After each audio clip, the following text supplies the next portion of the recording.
A mother who refused to leave. Some stories in sacred scripture arrive like thunder, the Red Sea opening, fire falling from heaven, the dead rising at the voice of God. Others come quietly. They do not shout.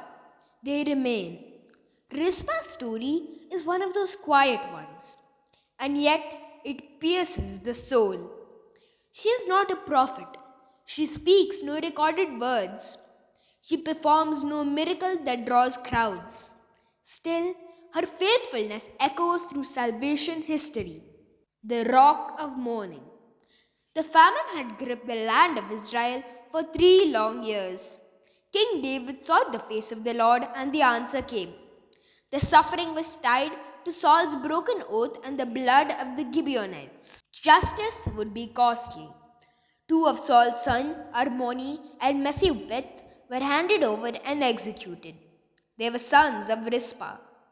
Scripture tells us simply, Rizpah, daughter of Aiah, took sackcloth and spread it for herself on the rock. From the beginning of the harvest until rain came down from heaven upon the bodies, she did not allow the birds of the air to rest on them by day, nor the wild beasts by night. 2 Samuel chapter 21 verse 10. No scream is recorded, no protest, only presence. She came to the place of death and stayed. A mother's vigil. Day after day the sun scorched the land. Night after night the cold crept in.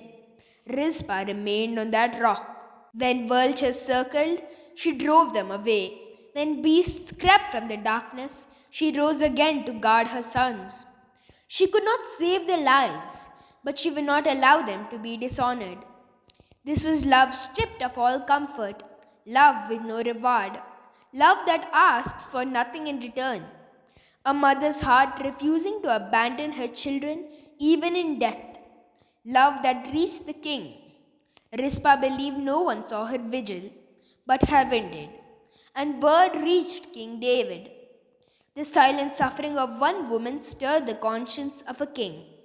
David gathered the bones of Saul, Jonathan, and the executed sons. He gave them honorable burial in the tomb of their ancestors. Only then does Scripture say, after this, God heeded supplications for the land. 2 Samuel chapter 21 verse 14. A nation healed, not by armies, not by politics, but by a mother who stayed. What Rizpah teaches the church. Rizpah reminds us of the hidden holiness that often dwells in motherhood.